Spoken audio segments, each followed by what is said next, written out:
जटाओं से है जिनके जल प्रवाह, मात गंग का गले में जिनके सज रहा है हार विश्व जंग का। डमट डमट डमट डमरू कह रहा शिव शिवम, तरल अनल गगन पवन धरा धरा शिव शिवम, तरल अनल गगन पवन धरा धरा शिव शिवम। विनंदनी की वंदनीय नंदनी स्वरूप है, वे तीन लोक के पिता स्वरूप एक रूप है। कृपालु ऐसे है कि चित्त जप रहा शिव। नमस्कार YouTube परिवार, मैं हूं प्रतिभा और आपका बहुत बहुत हार्दिक अभिनंदन करती हूं आपके अपने चैनल यूपी 32 जिंदगी जिंदाबाद में। देव दानवों सहित सबके प्रिय महादेव। ऐसे में जब भी देवताओं पर घोर संकट आया था, वे सभी देवादिदेव महादेव के पास जाते थे। दैत्यों राक्षसों सहित देवताओं ने भी शिव को कई बार चुनौती दी, लेकिन वे सभी परास्त होकर शिव के समक्ष झुक गए। इसीलिए शिव हैं देवों के देव महादेव। वे दैत्यों दानवों और भूत प्रेतों के भी प्रिय भगवान हैं। भगवान भोलेनाथ की भक्ति में बहुत सारे लोग रमे हुए हैं। भगवान भोलेनाथ बहुत लोगों के आराध्य हैं। मेरे पास एक प्रश्न अक्सर आता है, क्या शिवलिंग पर दूध चढ़ाया जाना चाहिए? क्या शिवलिंग पे दूध चढ़ाया जाना ठीक है? क्या हम उस दूध को किसी भूखे बच्चे या व्यक्ति को नहीं पिला सकते? ये हमें ज्यादा परमार्थ देगा? इन्हीं सवालों के जवाब देने के लिए मैं आज आपके लिए लेकर आई हूं एक बहुत ही संजीदा मुद्दा, क्या शिवलिंग पे दूध चढ़ाया जाना चाहिए? आम चर्चागत विषय अगर देखा जाए तो सावन आते आते शिव भक्तों में खुशी और उल्लास की एक लहर दौड़ पड़ती है और साथ में तर्क संगत लोगों से भी मुलाकात होती है जो ये कहते हैं कि हजारों टन दूध शिवलिंग पे वेस्ट करने से अच्छा है आप उसे किसी गरीब को पिला दें। ऐसा ही एक साक्षात्कार मेरा भी हुआ। वो सज्जन बड़े ही पढ़े लिखे लग रहे थे और मैं मंदिर गई हुई थी, सोमवार का दिन है। वो मेरे पास आके बड़े गुस्से में और रौब में बोले कि मोहतरमा आप तो पढ़ी लिखी लगती हैं, आप ये दूध जो शिवलिंग पे चढ़ाने जा रही हैं आप इसे किसी भूखे बच्चे को भी पिला सकती हैं। मैंने 2 सेकंड का मौन रखा, उनकी तरफ देखा और मैंने बोला आप मुझे मेरी पूजा के बाद 2 मिनट का समय दीजिए, मैं पूजा करके आती हूँ, आप मुझे मंदिर के ही प्रांगण में मिलिए। मैंने अपनी पूजा समाप्त करी, शिव जी से सद्बुद्धि की कामना करी और मैं वापस प्रांगण में आई। प्रांगण में आने के बाद मैंने उनसे कहा क्या आप भारतीय इतिहास के बारे में जानते हैं? तो उन्होंने बहुत ही ताव में मुझे आंसर किया कि हाँ बिल्कुल जानता हूँ। मैंने कहा बहुत अच्छी बात है, क्या आप हमारी रीति रिवाजों से जुड़े हुए वैज्ञानिक तर्कों के बारे में जानते हैं?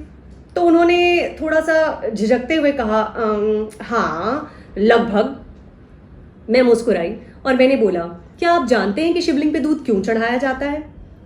उन्होंने तपाक से उत्तर दिया हाँ दूध वेस्ट करने के लिए। मैंने मौन रखा और मैं मुस्कुराई। मैंने बोला मैं बताती हूँ आपको कि शिवलिंग पे दूध क्यों चढ़ाया जाता है। आप लोगों से भी एक चीज साझा करना चाहती हूँ, साक्षात्कार करना चाहती हूँ कि हमारी जो रीति रिवाज हैं उनके पीछे एक वैज्ञानिक कारण जुड़ा हुआ है। बड़े दुर्भाग्य की बात है जो विज्ञान हम पढ़ रहे हैं वो हमें हमारे रीति रिवाजों के बारे में नहीं बताते, जिनसे कि हम उनके बारे में जान पाए। और जो वो हमें बता रहे हैं आने वाले समय में भी इसकी कोई उम्मीद नहीं लगती कि हम अपने रीति रिवाजों को जान पाएंगे। सनातन धर्म में 3 प्रमुख देवता माने गए हैं, वे हैं ब्रह्मा विष्णु व महेश यानी शिव। ऐसे में इन देवताओं को लेकर कई तरह के रहस्य बने हुए हैं। ब्रह्मा की उत्पत्ति जहां भगवान विष्णु की नाभि से मानी जाती है, वहीं शिव की उत्पत्ति को लेकर अलग अलग धारणाएं हैं। समुद्र मंथन से आप सभी परिचित हैं। अमृत पाने की इच्छा में जब देव दानव बड़े जोश और वेग से मंथन कर रहे थे, तभी समुद्र से कालकूट नाम का भयंकर विष निकला। यह विष इतना विषैला था कि जब यह मंथन के दौरान निकला तो इसकी अग्नि से 10 दिशाएं जलने लगी। समस्त संसार में हाहाकार मच गया। देवता राक्षस ऋषि मनुष्य गंधर्व और यक्ष विष की गर्मी से जलने लगे। हर जगह हाहाकार देखकर संसार को बचाने के लिए शिव विषपान करने को तैयार हो गए। शिव ने विष का पान कर लिया, लेकिन उनकी पत्नी पार्वती अच्छे से जानती थी कि विष उनको भी नुकसान पहुंचा सकता है और उनके अंदर की सृष्टि को खत्म कर सकता है। अतः उन्होंने शिव जी के गले पे हाथ रख दिया और विष को वहीं रोक दिया। वो विष उनके शरीर में नहीं फैल पाया और गले में रुक करके उनको नीलकंठ के नाम से प्रसिद्ध कर गया। इस समुद्र मंथन में हलाहल विष के अतिरिक्त कामधेनु गाय, देवी लक्ष्मी, शंख, ऐरावत हाथी, रंभा और उर्वशी नामक अप्सराएं, वैद्य धन्वंतरी, कल्प वृक्ष और चंद्रमा और समस्त औषधियों की भी उत्पत्ति हुई। इस विष का प्रभाव भगवान शिव और उनकी जटा में बैठी देवी गंगा पर पड़ने लगा। विष के ताप को कम करने के लिए देवताओं ने भगवान शिव से दूध ग्रहण करने का आग्रह किया। भगवान शिव ने जैसे जैसे दूध ग्रहण करना शुरू किया, उन्हें देखते ही देखते भोले शंकर को राहत मिलने लगी। यही कारण है कि शिवलिंग पर जल और दूध का अभिषेक किया जाता है। मैंने उनसे कहा कि जैसे कि भारतीय इतिहास, भारतीय धर्म, धार्मिक इतिहास, माइथोलॉजी, ये सब इतना रिच है, इसके साथ साथ हमारा चिकित्सा शास्त्र भी बहुत ज्यादा उन्नत स्थिति में पहले भी था और अब आने वाले समय में हो रहा है। आयुर्वेदा का एक बहुत खास स्थान है। आयुर्वेदा के अनुसार सावन के महीने में दूध पीने पर मनाही की जाती है। इसके कारण भी मैं आपको आगे बताऊंगी। उन्होंने मेरी तरफ देखा और बोला अच्छा। मैंने कहा हाँ, सावन के महीने में दूध पीने पे मनाही की जाती है, जिसका कारण है कि वात, कफ और पित्त का अगर हमारे शरीर में असंतुलन होता है तो हर तरीके से ये हमें डिस्टर्ब करने लगता है। उन्होंने फिर मेरी तरफ देखा और बहुत गहरा अच्छा। मैंने कहा जी।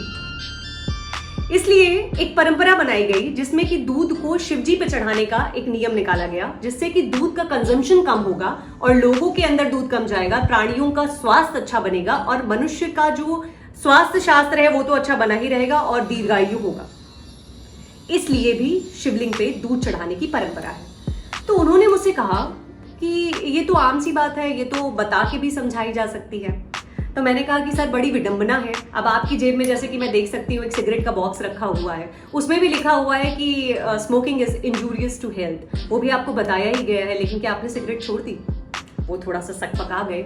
मैंने बोला बहुत सारी चीज़ें हैं, गुटखा है, मैं आपको उदाहरण के लिए बता रही हूँ कि उसमें लिखा होता है कि इससे कर्क रोग होता है।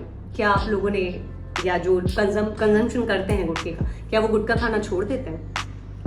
थोड़ी देर के लिए वो खामोश हो गए और मुझे लगा कि अगर आप किसी चीज के प्रति नहीं जानते तो जिज्ञासावश उसके बारे में जानने का प्रयास कीजिए। किसी चीज के लिए कौतूहल होना अच्छी बात है, लेकिन बिना जाने उस चीज पे प्रश्न उठा लेना और अपने मन में धारणा बना लेना कि ये गलत है, मेरे हिसाब से ये बिल्कुल भी ठीक नहीं है। आयुर्वेदा कहता है कि वात, कफ, पित्त की असंतुलन की वजह से हमारा शारीरिक जो स्वास्थ्य होता है वो गड़बड़ हो जाता है। सावन के महीने में वात से संबंधित बहुत सारे रोग उत्पन्न हो जाते हैं, जिसके लिए हरी पत्तेदार सब्जियों को खाने के लिए भी मनाही होती है। हमारे जानवर, गाय, भैंस जो होते हैं जिनसे हमें दूध प्राप्त होता है, वो भी घास चढ़ते समय कुछ कीड़े मकोड़ों का भी सेवन कर लेते हैं, जो कि दूध उसी से बन रहा है जो कि वो खा रहे हैं और उसी से हमें दूध प्राप्त हो रहा है, जिसकी वजह से हमारे शरीर में भी वात की अधिकता हो जाती है। इसलिए आयुर्वेदा कहता है कि सावन के महीने में दूध का उपयोग नहीं करना चाहिए। पुराने जमाने में मुझे लगता है कि हमारे जो बड़े बुजुर्ग थे वो बहुत इंटेलिजेंट थे। उन्होंने इस चीज को वैज्ञानिक कारणों का लंबा पोथा ना करके एक छोटी सी पौराणिक आस्था में तब्दील कर दिया कि हलाहल शंकर हैं, उनको दूध चढ़ाने की एक प्रथा स्टार्ट करी। मैं आपको आगे बताऊंगी कि हमारे शिव जी को हलाहल, नीलकंठेश्वर, ये 2-3 तर्क जैसे ही मैंने उन्हें बताए, वो बड़ा सज्जन थोड़ा सा कटने का प्रयास करने लगे और मुझे कहते हैं कि नहीं ठीक है, अपनी अपनी श्रद्धा की बात है। मैंने कहा श्रद्धा की बात नहीं है, ये वैज्ञानिक कारण भी है। शिव जी पर दूध चढ़ाना सिर्फ आध्यात्मिकता को नहीं दर्शाता, हमारी वैज्ञानिक सोच को भी दर्शाता है। अगर आप कहें तो मैं 2-4 ज्योतिष के पॉइंट्स भी बता सकती हूँ। मेरा इतना कहना था, उन्होंने मुझे हाथ जोड़े, नमस्कार किया और चलते बने। तो मुझे लगता है कि जिन लोगों को इसके बारे में नहीं पता है या जिन लोगों ने ये अवधारणा बना रखी है अपने जीवन में कि जो लोग शिवलिंग पे दूध चढ़ाते हैं वो दूध बर्बाद कर रहे हैं, वो दूध वेस्ट कर रहे हैं, तो मुझे लगता है कि आज का ये व्लॉग या ये जानकारी उनके लिए भी बहुत ज्यादा फायदेमंद सिद्ध होने वाली है। हमारा ज्योतिष शास्त्र ये कहता है कि दूध को बहुत ज्यादा सात्विक माना जाता है। इसकी वजह से भी दूध और दही से शिवलिंग को नहलाया जाता है, शिवलिंग पे दूध दही डाला जाता है। अगर मैं और एक वैज्ञानिक पॉइंट की बात करूं तो मैं यहाँ पर वैज्ञानिक आधार पर एक और बात मुझे पता लगी है कि जो शिवलिंग है वो ऊर्जा का सोर्स है, वो संपूर्ण ऊर्जा का सोर्स है जो कि हमेशा ठंडा रहना मांगता है। आप लोगों ने अक्सर नोटिस किया होगा कि शिवलिंग के ऊपर एक ऐसा मटकी लगा होता है, पानी का घड़ा होता है, कलश होता है, जिसमें से लगातार पानी शिवलिंग के ऊपर गिर रहा होता है। इसका मुख्य रीजन यही है कि उस ऊर्जा स्रोत को बैलेंस करने के लिए, बैलेंस क्या, हम उसको ठंडा रखने के लिए उस पर पानी चढ़ाते हैं, जल चढ़ाते हैं, अभिषेक करते हैं और विशेषतः सावन के महीने में दूध से उसका जलाभिषेक करते हैं, दुग्धाभिषेक करते हैं। वैज्ञानिक मान्यता के अनुसार शिवलिंग एक विशेष प्रकार का पत्थर होता है जिसपे समय समय पर दूध, दही, घी, शहद लगने के कारण उसकी जो उम्र है वो बढ़ती जाती है। अगर इसे नेचुरल रूप से गीला नहीं रखा जाएगा, अगर इसे प्राकृतिक रूप से बार बार समय समय पर इस पे चिकने पदार्थों का लेपन अर्पण नहीं किया जाएगा तो ये पत्थर समय के साथ भंगुर होकर के टूटना प्रारंभ कर देगा। लेकिन इसे नियत समय पर यदि गीला रखा जाएगा तो ये हजारों वर्ष के बाद भी अपनी पहली सी स्थिति में ही पाया जाएगा। इसके साथ ही एक बहुत इंपॉर्टेंट फैक्ट मैं आपको बताती हूं कि हमारे वैज्ञानिक कहते हैं शिवलिंग के पत्थर में जो भी चीजें हम अर्पित करते हैं जैसे दूध, दही, घी और शहद, ये उसका एब्जॉर्प्शन करता है। जब ये इसे एब्जॉर्ब करता है तो हम ऐसा कह सकते हैं कि ये उसके भोजन रूप में भी सिद्ध होते हैं। इसके साथ साथ शिवलिंग को बहुत ज्यादा छूने की मनाही है।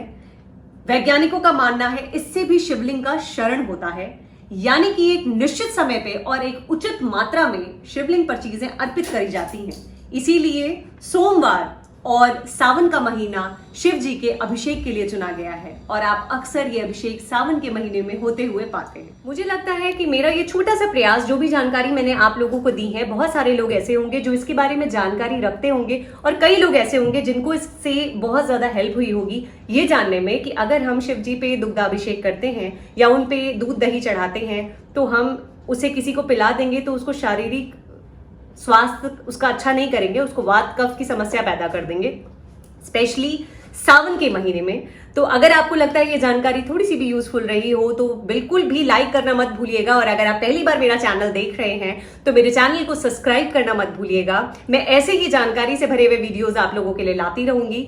तो फिलहाल मैं प्रतिभा साइनिंग ऑफ। जिंदगी को जिंदाबाद रखिए, स्वस्थ रहिए, प्रसन्न रखिए रहिए और महादेव करें कि आप लोगों के घर में खुशियां बनी रहें।